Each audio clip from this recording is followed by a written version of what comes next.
আসসালামু আলাইকুম। জি, আমি ডাক্তার মীর শহীদুল ইসলাম। আলোচনা করব বাচ্চাদের ওরাল ক্যান্ডিডিয়াসিস নিয়ে। ওরাল ক্যান্ডিডিয়াসিস বর্তমানে কিন্তু একটা বড় ধরনের জটিলতা দেখা যাচ্ছে বাচ্চাদের ক্ষেত্রে।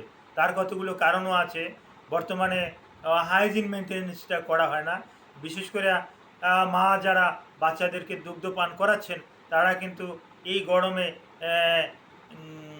ঘর্মক ঘামক ঘাম ঘামাক্ত থাকেন। এই ঘামযুক্ত শরীর নিয়ে যখন বাচ্চাকে ব্রেস্ট ফিডিং করান তখন কিন্তু বাচ্চাকে কিন্তু ওই আপনার শরীরের ঘাম খাওয়াচ্ছেন, আর আপনার ঘামটাই কিন্তু ওই ক্যান্ডিডা অ্যালবিকান্স।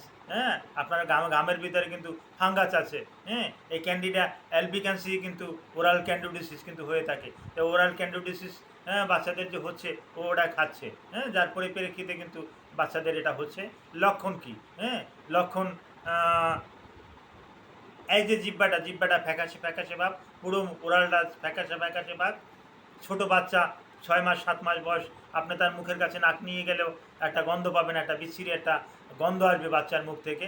আর আর কি লক্ষণ আছে?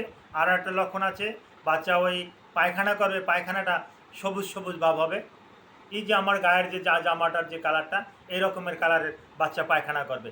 আর পায়খানাটা সাধারণত যেখানে পায়খানা বাচ্চাদের অ্যানাল থাকে ওর কাছাকাছিই তো পায়খানাটা করবে, কিন্তু পায়খানাটা ছিটে যাবে 4 হাত 5 হাত দূরে ছিটে যাবে, লাফ দিয়ে যাবে। হ্যাঁ, এটা আশ্চর্য হয়ে যাবে যে ব্যাপারটা কি, এতটুকু বাচ্চার পায়খানা কীভাবে 5 হাত 4 হাত 5 হাত দূরে ছিটে গেছে। এটাও কিন্তু ওরাল ক্যান্ডিডিয়াসিসের একটা কিন্তু লক্ষণ।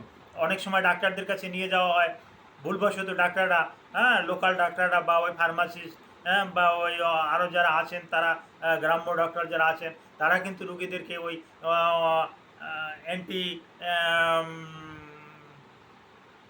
ডায়রিয়াল, অ্যান্টি এমিবিএসিস ড্রাগ কিন্তু দিয়ে থাকে, মেট্রোনিডাজল সহ অন্য অন্য ড্রাগ দিয়ে থাকে। কিন্তু না, এখানে এই ওষুধগুলোতে কোনো রেসপন্স পাওয়া যায় না। এগুলো দেওয়া আর না দেওয়া সমান কথা, কারণ এগুলো অ্যান্টিবায়োটিক দিয়ে থাকে।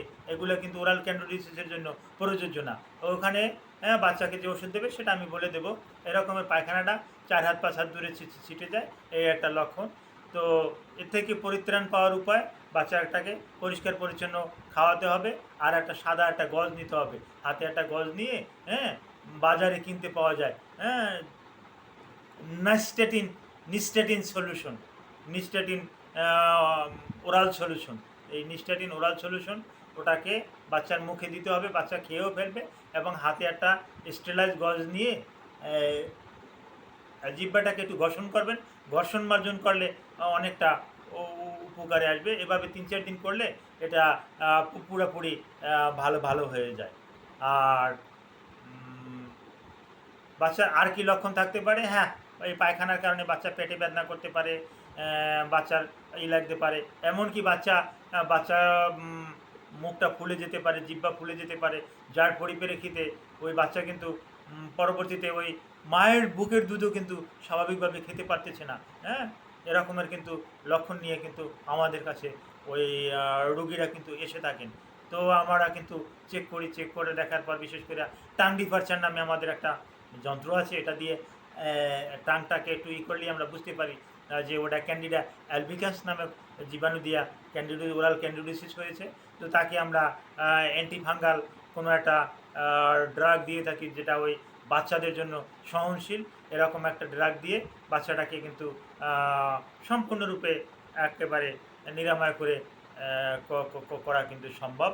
তো হ্যাঁ, ওরাল ক্যান্ডিডিয়াসিস হলে কোনো রকমের অবহেলা করবেন না, যত দ্রুত সম্ভব পেডিয়াট্রিক স্পেশালিস্টের কাছে বাচ্চাটাকে নিয়ে যাবেন। Thank you all.